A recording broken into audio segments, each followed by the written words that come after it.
26 y con la ayuda del Señor estamos a 2 sermones de terminar Hechos de los Apóstoles, capítulo 27 y capítulo 28.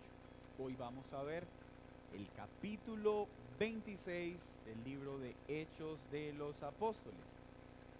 Y el título de esta enseñanza es El Evangelio defendido ante el rey Agripa. Un evangelio defendido ante Agripa. Hemos visto entonces durante estos últimos miércoles la importante tarea que ha sido desarrollada por el apóstol Pablo en la defensa y en la presentación del evangelio ante las autoridades. Vimos presentando diligentemente el evangelio ante Félix, posteriormente ante Festo, y ahora lo hará nada más y nada menos que ante Agripa, uno de los líderes más perversos del tiempo histórico del cual estamos hablando. Y es muy interesante en esta sección poder observar varios elementos que utiliza Pablo para su defensa. Ahora, ¿por qué Lucas está tan interesado en dedicar un capítulo entero a cada una de estas defensas? ¿Por qué se centró tanto en Félix? ¿Por qué se centró tanto en Festo? ¿Y por qué ahora le dedica tanta atención al rey Agripa? Naturalmente Lucas quiere seguir corroborando que Dios es fiel a su palabra y a sus promesas. Dios quiere afirmar en la conciencia de su pueblo y en la conciencia de los lectores de Hechos de los Apóstoles que lo que el Señor ha prometido, Él sin lugar a dudas lo cumple. Él prometió que cuando sus siervos fueran llevados a tribunales y fueran acusados injustamente, Él les daría el poder y la capacidad mediante su Santo Espíritu para poder predicar fielmente el Evangelio y dar defensa de él. Así que estos 3 capítulos, y no es en vano que estén marcando el final de este libro, pues terminará dejando algo claro en nuestros corazones. El Señor envía a sus siervos, pero sustenta a sus siervos y asegura el avance de su reino, en todos los contextos y en todas las circunstancias. Pablo en esta ocasión entonces hará una clara defensa del evangelio a través de a través de su testimonio. Él hará un breve recuento de quién él era antes de Cristo. Hará una clara mención de cómo fue traído a vida, de cómo fue su conversión, de cómo fue el ministerio que le fue comisionado por Dios mismo y no asumido por un deseo particular de un hombre. Mostrará cómo su deber entonces es un acto de obediencia a Dios, pero aprovechará esta oportunidad también para llamar a arrepentimiento y fe a Agripa y a todos los presentes. Pablo muestra siempre una gran dicha de poder dar testimonio de su fe. Y leamos entonces la introducción que Pablo hace en este capítulo respecto a su discurso, versículo 1 al 3. Entonces Agripa dijo a Pablo: «Se te permite hablar por ti mismo». Pablo entonces extendió la mano, comenzó así su defensa. «Me tengo por dichoso, oh rey Agripa, que haya de defenderme hoy delante de ti de todas las cosas de que soy acusado por los judíos, mayormente porque tú conoces todas las costumbres y cuestiones que hay entre los judíos, por lo cual te ruego que me oigas con paciencia». Qué especial ver esta afirmación de Pablo. Dichoso estoy de dar una vez más de defensa del evangelio. Yo creo que lo que ha vivido Pablo sería suficiente para decir: estoy cansado, agotado, débil. No, a pesar de los años que han pasado en la tarea misionera, a pesar de la debilidad que tiene su cuerpo, a pesar de lo avanzado que está ya en edad, para él siempre es una dicha cualquier oportunidad para dar a conocer el evangelio de nuestro Señor Jesucristo. Y naturalmente, esto nos introduce en la misma disposición que debe existir en el pueblo de Dios jamás cansarnos ni fatigarnos de las veces que se nos pida cuentas de nuestra fe. Por el contrario, para nosotros debe ser una dichosa oportunidad de predicar a Cristo vivo y a este resucitado, gobernando con poder e intercediendo por su pueblo. Así que entonces Pablo inicia su introducción para dar defensa de las acusaciones que se le están dando, pero lo hace con alegría, lo hace con gran gozo. Primero entonces, recordemos de qué se le acusa. Ya se lo había dicho a Festo. Anda hablando de que un tal Jesús resucitó. Resucitó al tercer día de su muerte. Que ese tal Jesús no solo resucitó, sino que es el Cristo prometido, del cual se enseña sábado tras sábado en las sinagogas. Versículo 4. Mi vida pues, desde mi juventud, la cual desde el principio pasé en mi nación en Jerusalén, la conocen todos los judíos. Pablo, con asombrosa inteligencia, empieza a narrar cómo era su vida antes de Cristo. Y está mostrando que era un hombre con grandes credenciales religiosas. Ya lo hemos visto en el libro. Discípulo de Gamaliel, miembro del Sanedrín, judío de judíos, fariseo de pura cepa. Educado e instruido eficazmente, desarrolló su labor nada más y nada menos que en Jerusalén, conocido por los judíos de aquel tiempo. Aquellos sabían que él era un hombre celoso de las leyes de su pueblo. Pero miren lo que narra el versículo 5. Los cuales también saben que yo desde el principio, si quieren testificarlo, conforme a la más rigurosa secta de nuestra religión, viví fariseo. Versículo 6. Y ahora por la esperanza de la promesa que hizo Dios a nuestros padres, soy llamado a juicio. Promesa cuyo cumplimiento esperan que han de alcanzar nuestras 12 tribus, sirviendo constantemente a Dios de día y de noche. Por esta esperanza, oh rey Agripa, soy acusado por los judíos. ¿Qué? ¿Se juzga entre vosotros cosa increíble que Dios resucite a los muertos? Una excelente exposición de un testimonio evangelístico es no esconder la condición de nuestro pasado, sino afirmarla y aceptarla. Mostrar cuál era nuestra condición. Así está haciéndolo Pablo y así lo ha hecho en repetidas ocasiones. Muestra su celo religioso, pero no con orgullo, sino reconociendo su ceguera, su equivocado celo en muchos aspectos y su mala comprensión de una verdad que enseñaba con fervor.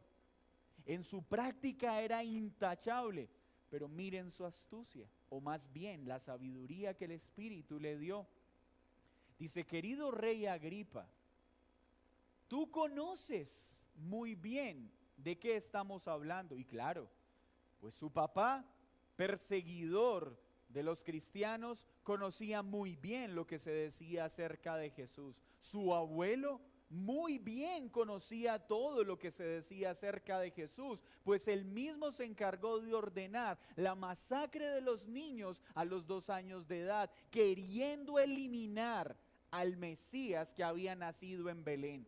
Claro que Agripa ha escuchado muy bien a través tanto de su papá, de su abuelo y de su familia, cuán molesto es el Evangelio y la obra de Cristo con sus intereses de poder. Pero además sabía que estos judíos hablaban y creían en la resurrección y la defendían. Pablo entonces está diciendo: ¿de qué se me acusa? ¿De creer en la resurrección? ¿De creer lo que Dios prometió a través de sus profetas? ¿Que el Mesías moriría pero también resucitaría? ¿Se me acusa de creer en el poder de Dios para hacer posible lo imposible? Pues tú bien, Agripa, has escuchado de todas las cosas sobrenaturales y poderosas que Dios ha efectuado desde el tiempo de tu abuelo, desde el tiempo de tu padre y ahora en tu tiempo. Y si han de acusarme, me están acusando de una verdad que la Escritura enseña: la preciosa y gloriosa resurrección. Pero además de hablar de sus credenciales religiosas, en el versículo 9 al 11 muestra que esa educación religiosa y su ceguera lo hizo convertirse en un gran perseguidor de Cristo y la iglesia. Versículo 9. Yo ciertamente había creído mi deber hacer muchas cosas contra el nombre de Jesús de Nazaret. ¿Saben, mis hermanos, que esa es una de las causas por las que nosotros pecamos generalmente? Por creer que lo que estamos haciendo es la voluntad de Dios, cuando en realidad son nuestras equivocadas conclusiones acerca de lo que Dios dice. El hombre religioso cree estar haciendo algo agradable a Dios cuando en realidad está en completa desobediencia. Y mucho cuidado cuando el motor de nuestras acciones es nuestro propio parecer y nuestra interpretación particular de las Escrituras. Mucho cuidado con el yo creo y a mí me parece, porque la Escritura no es para ajustarse a mis interpretaciones, sino para yo someterme a la voluntad de Dios. Y miren lo que está diciendo Pablo. Yo creía, siendo fariseo de fariseo, estar haciendo lo correcto al seguir a Jesús de Nazaret, al atacar su nombre, lo cual también hice en Jerusalén. Yo encerré en cárceles a muchos de los santos, habiendo recibido poderes de los principales sacerdotes, y cuando los mataron, yo di mi voto. ¿Qué confesión tan grande está haciendo Pablo? Me están acusando por creer en la resurrección, algo que la Escritura enseña, pero no sienten la más mínima molestia acerca de mi voto, asesinatos a inocentes. Así es la religiosidad. El hombre religioso es experto en ver el mosquito, pero se traga el camello. Ellos no estaban molestos porque Pablo persiguió con ahínco a los cristianos, llevándolos a la cárcel injustamente y aprobando la muerte de ellos, incluyendo a Esteban.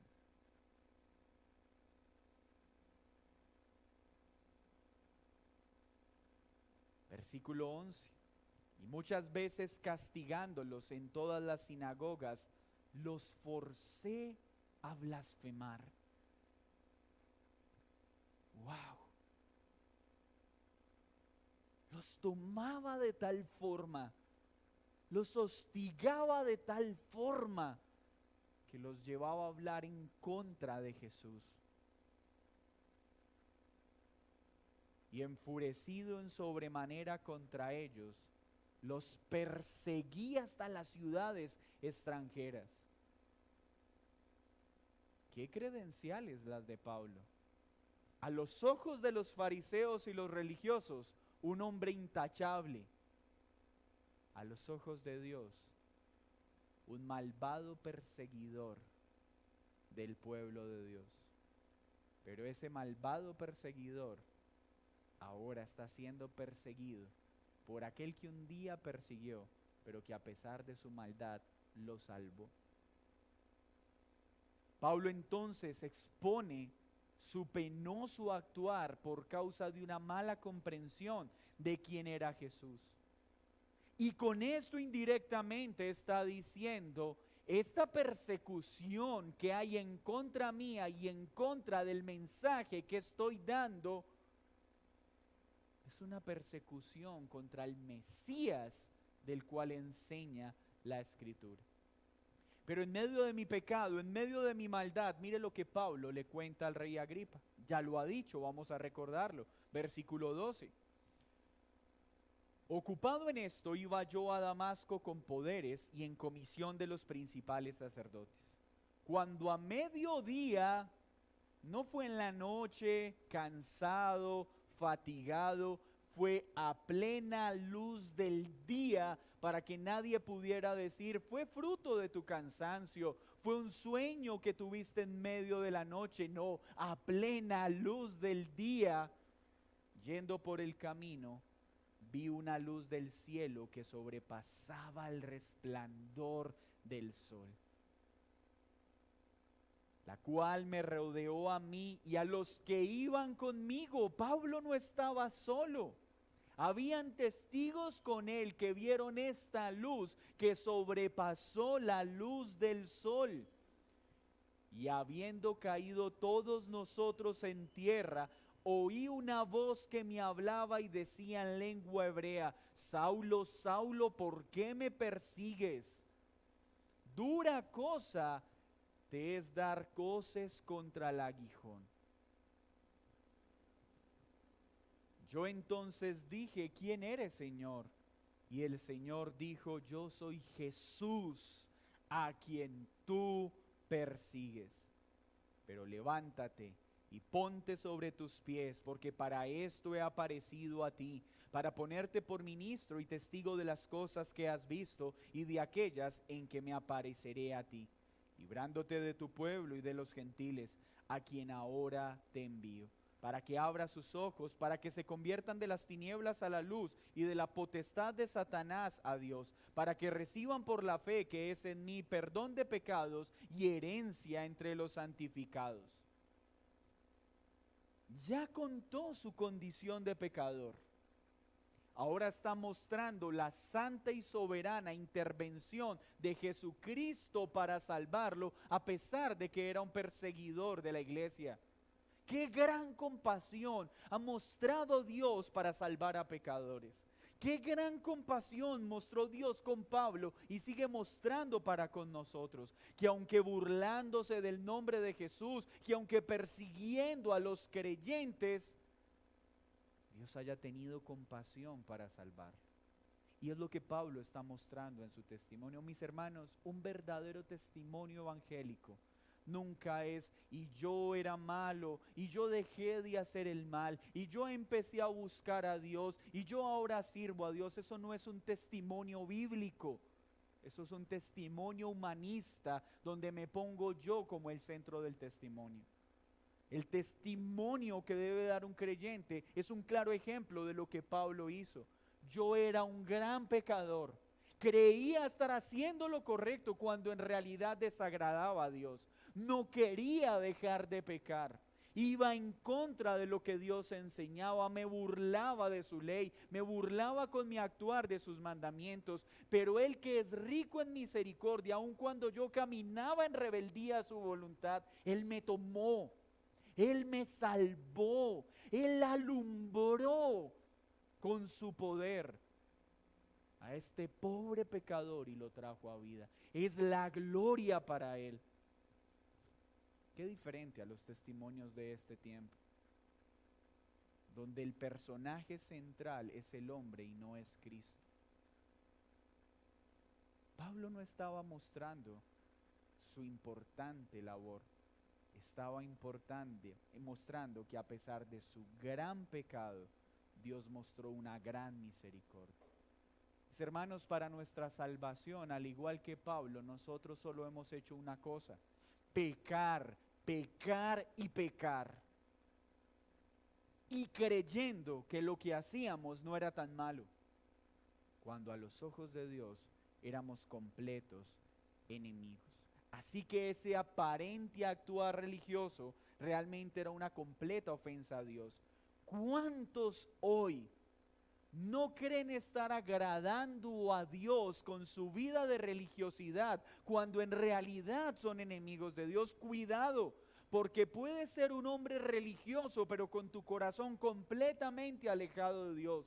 Puedes estar pensando que lo que haces o lo que enseñas es correcto y ser completamente contrario a la palabra. Puedes estar pensando ser siervo de Dios cuando en realidad eres su enemigo. A menos que Cristo alumbre con el poder salvífico, un poder que resplandece con una luz mayor que el sol y tiene el poder para transformar al peor de los pecadores. Pero Pablo en su testimonio está diciendo que Jesús utilizó unas palabras. Dura cosa es darse goces con el aguijón. ¿Qué significa esta expresión? Lo que Pablo está recordando en su testimonio es el significado de esta afirmación. Qué duro es que te des golpes contra un aguijón, pues vas a salir lastimado. Qué duro es darte golpes contra la pared, pues esto no te traerá ningún beneficio. Qué absurdo es que estés haciendo esto, porque esto lo único que hará será lastimarte. Más exactamente lo que Jesús le dijo a Pablo: Pablo, ¿qué sacas con pelear contra mí? Lo único que obtendrás será hacerte mucho daño.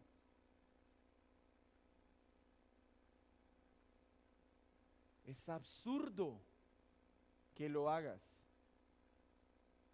Qué absurdo es aquel que insiste en negar a Cristo. Qué absurdo es el proceder de aquel que se burla de Jesús y de aquellos que lo siguen. Es como si se diera golpes contra una pared. Al final lo único que recibirá será un terrible sufrimiento. No tiene sentido. Es una pelea perdida.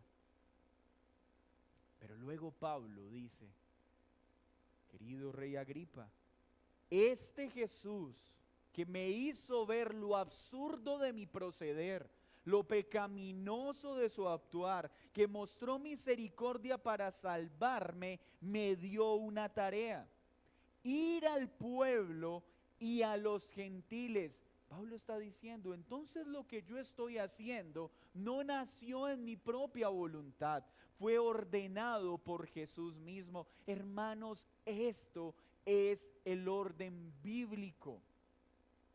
Los siervos de Dios no son hombres que se envían a sí mismos, que se autoproclaman maestros y pastores, sino que son escogidos por Dios y enviados por Dios en el orden que Él ha establecido. Es Él quien escoge y es Él quien comisiona a sus servidores. Y lo que le dice el Señor es: irás, pero yo te cuidaré. De una vez le anunció: gran sufrimiento te espera, pero yo te guardaré. Así que mientras le está hablando a Agripa, le está diciendo: ¿sabes por qué Félix no acabó con mi vida? ¿Sabes por qué el Sanedrín no acabó con mi vida? ¿Sabes por qué Festo no acabó con mi vida? ¿Y sabes tú por qué no podrás acabar con mi vida? Porque este Jesús del que te estoy hablando ha prometido guardarme y sustentarme. ¿Cuál fue el deber comisionado? Y mire acá la exposición del Evangelio. Le está diciendo el deber que Jesús me dio, el cambio de rumbo que le dio a mi vida, la nueva misión, porque esto es lo que sucede cuando una persona tiene una verdadera conversión. Hay un cambio en su manera de vivir por la obra de Dios, no por un esfuerzo humano. Ahora Él me ha dado un deber: abrir los ojos de su pueblo y de los gentiles, que sean convertidos de las tinieblas a la luz, de la potestad del diablo a la potestad de Dios, para que por la fe en Jesús reciban el perdón de pecados, la herencia prometida y una vida de santidad. Este es el Evangelio y esto es lo que le predicamos a las personas. Pablo con toda sabiduría le está diciendo: oh rey Agripa, tú y los que me escuchan, Están ciegos a las realidades espirituales. Están en tinieblas. Están bajo el poder de Satanás. Necesitan el perdón de sus pecados y ser hechos santos. Y el único que puede hacer esto es Jesús. Ese es el Evangelio. El Evangelio le anuncia a las personas que estamos muertos espiritualmente, que por más que queramos ver, no podemos ver, porque el pecado ha cegado nuestro entendimiento. Que estamos en tinieblas, así tengamos la sensación de que vamos por buen camino. Que estábamos bajo el poder de Satanás, aunque pensábamos que era libres. En pecado y con la necesidad de ser perdonados. Y esto solo lo puede hacer Jesús. Qué excelente predicación del Evangelio. Mis hermanos, una correcta predicación del Evangelio le permitirá a la audiencia entender que el hombre está muerto, que está ciego, que está en oscuridad, que está bajo el poder de Satanás y que solo Jesucristo tiene el poder para trasladar a alguien de las tinieblas a la luz, para quitar la ceguera espiritual e iluminar el entendimiento, para perdonar los pecados, para dar una herencia incorruptible, incontaminada, inmarchitable, y para preservar la santificación de aquellos que Él ha llamado. Así que si tú no has venido a Jesucristo, si tú eres un burlador de Jesús y de aquellos que creen en Él, si tú insistes en vivir a tu manera, déjame decirte que las palabras de Pablo se cumplen plenamente en ti. Por más libre que te sientas, eres esclavo. Por más libre que te sientas, estás bajo el poder de Satanás. Estás en tinieblas, no en luz. No estás bajo la dirección de Dios, sino bajo la dirección de Satanás. Pero Cristo tiene el poder para trasladarte de las tinieblas a la luz, del poder de Satanás a la potestad de Dios, de perdonar todos los pecados y dar vida eterna. Luego pasa al versículo 19 y entonces le dice: por lo cual, oh rey Agripa, no fui rebelde a la visión celestial, sino que anuncié esta tarea que me fue comisionada en Damasco, en Jerusalén y por toda la tierra de Judea, y a los gentiles que se arrepintiesen y se convirtiesen a Dios, haciendo obras dignas de arrepentimiento. ¿Y por qué Pablo está haciendo este énfasis? Porque muchos de sus oyentes creen estar siguiendo a Dios. Muchos de estos judíos creían estar siguiendo a Dios, y lo que Pablo está diciendo es: no, yo les prediqué que era necesario arrepentirse de la vida de religiosidad que llevaban, de la vida de pecado que llevaban, que tienen que convertirse a Dios porque creían estar siguiendo a Dios cuando en realidad no lo hacían. Y que esta verdadera fe debía verse a través de obras dignas de arrepentimiento. Sí, mi querido amigo, si tú has escuchado el Evangelio y lo has creído verdaderamente, ese Evangelio te mueve a arrepentirte, a dar la espalda a la vida que llevabas, a tener una conversión milagrosa de las tinieblas a la luz, de la muerte a la vida, de servir a Satanás a servir a Dios. Y esta profesión de fe es corroborada por obras que testifican que ese arrepentimiento es verdadero. Pues una conversión, un arrepentimiento real, obrado por este precioso Salvador llamado Jesucristo, está acompañado de obras tangibles, de obras de arrepentimiento. Versículo 21. Por causa de esto los judíos, prendiéndome en el templo, ¿por causa de qué? De llamarlos a que se arrepintieran, de llamarlos a que se convirtieran, de llamarlos a que hicieran obras que verdaderamente reflejaran su fe, los llevaron preso. Mis hermanos, el evangelio solo produce dos respuestas: corazones que crean para salvación,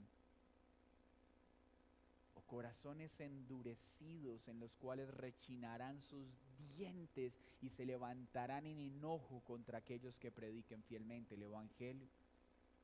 Por eso intentaron matar a Pablo, no por haber llevado preso gente inocente, no por haber autorizado la muerte de inocentes, no, por predicar el evangelio. Mis hermanos, hay muchos lugares del mundo donde es más peligroso ser cristiano que ser un asesino, donde es más peligroso creer en Jesús que ser un gran ladrón y un delincuente.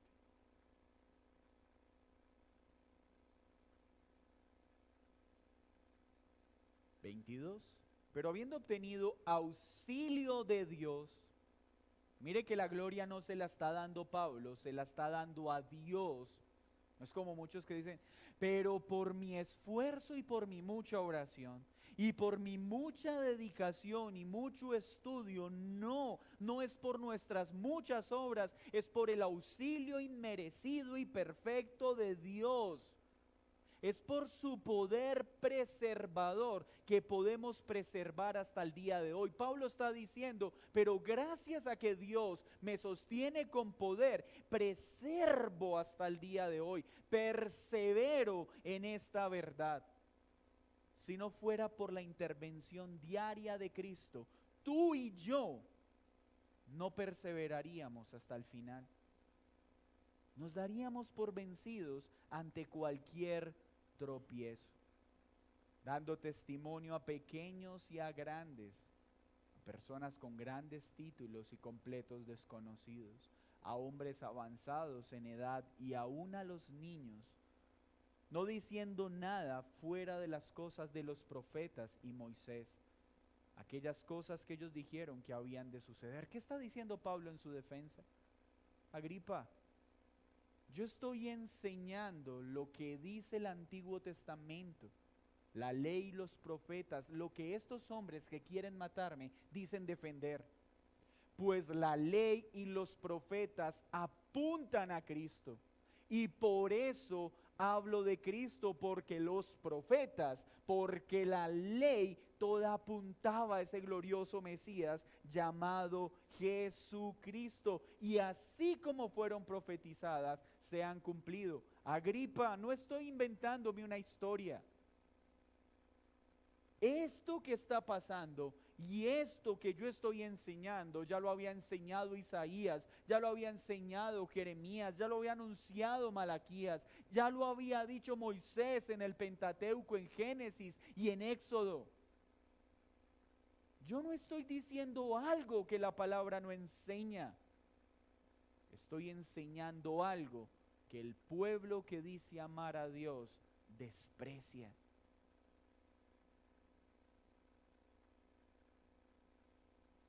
Pero aprovechando esta oportunidad, luego de exponer el evangelio, ¿qué hace Pablo?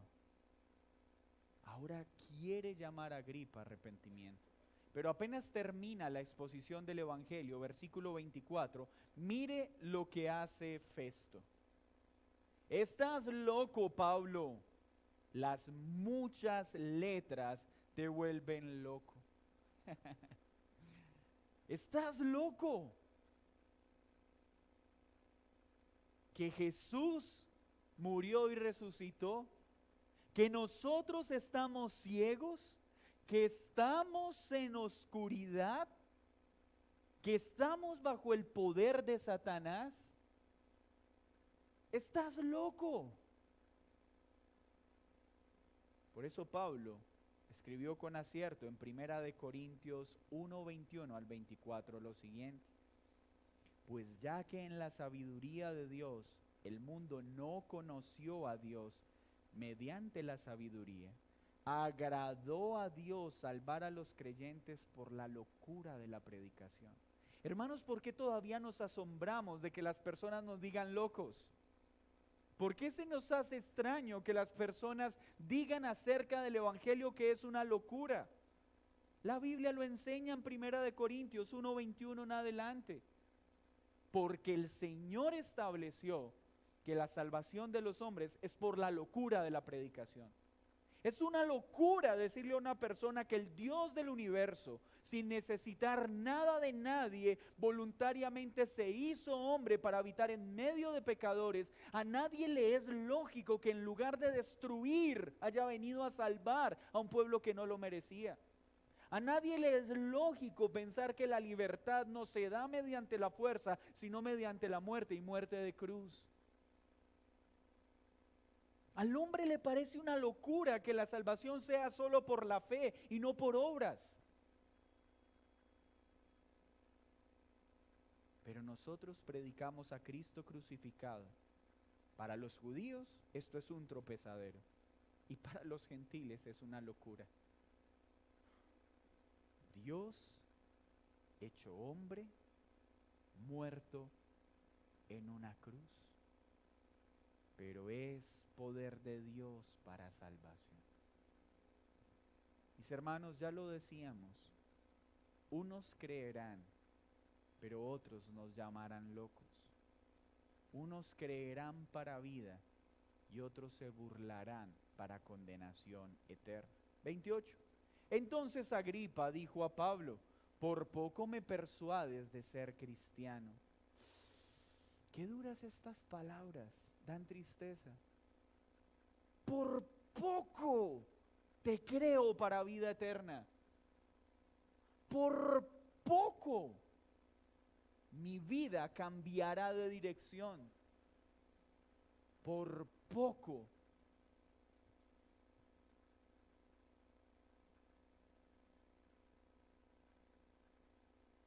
No es creer un poco el evangelio. O creo completamente en el evangelio o no lo creo. Y muchos escucharán, al igual que Agripa, que Félix, que Festo, atentamente el evangelio, pero con asombrosa rapidez lo ignorarán y lo despreciarán y seguirán en su ceguera, bajo el poder de Satanás, bajo la condenación del pecado.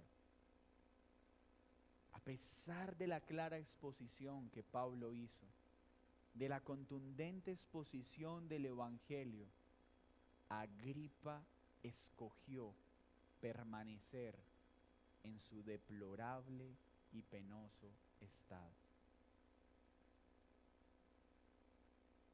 Y esta respuesta con dolor la escucharemos muchas veces, con palabras distintas.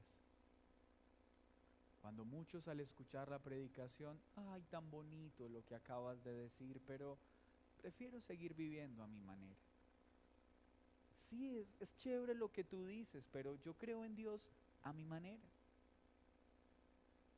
Casi me convences.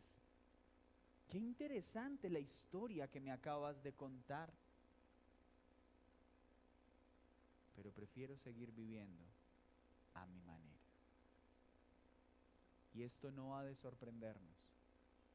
Ha pasado y seguirá pasando. Pero ¿qué dice Pablo? Que él tenía una esperanza en su predicación. Que por poco o por mucho, aquellos que lo escuchan sean verdaderamente libres. Mis hermanos, nuestra esperanza de salvación para las personas no debe menguarse ni apagarse por la respuesta que dan las personas, por lo tercas y lo duras que son las personas, porque así éramos nosotros. Nuestra confianza tiene que estar en Cristo, cuyo poder y resplandor es mayor que el resplandor del sol, y que tiene el poder para salvar eficazmente a todo aquel que llame a arrepentimiento. No dejemos de predicar. Seamos bien aceptados o no seamos bien aceptados, anunciemos el Evangelio de Cristo, con la esperanza de que alguno de los que nos escuchan puedan creer para salvación. Dios puede valerse de nuestra débil predicación para la eficaz salvación de sus escogidos. Cuenta la historia un gran escritor, un teólogo, que un día mientras iba rumbo a su trabajo vio un tumulto de personas que estaban escuchando a un loco predicador, que él pasó junto al tumulto porque no tenía otra opción, no tenía otro camino para ir hacia su trabajo. Y en ese momento, mientras estaba pasando por el tumulto con una actitud displicente, altiva y arrogante, con menosprecio hacia estos incautos, torpes e ingenuos hombres que escuchaban a un desabrido predicador, escuchó una frase que no lo dejaría dormir ese día. Arrepiéntete, pecador, porque el reino de Dios está cerca. Ven a Cristo porque solo Él podrá salvarte. Narra este hombre que mientras pasaba sin querer prestar ningún interés, pero ante la inevitable necesidad de pasar por ese lugar, esas palabras llegaron a su cabeza y se clavaron en su corazón. Llegó a su trabajo y lo único que escuchaba era una y otra vez esas palabras que le decían: arrepiéntete, eres un pecador, ven a Jesús. Aquella noche no pudo dormir y en medio del desespero cayó de rodillas y dijo: oh Señor, si esto es cierto, sálvame y perdóname. Y este hombre posteriormente se convirtió en uno de los más grandes escritores de la fe cristiana. No menospreciemos el Evangelio.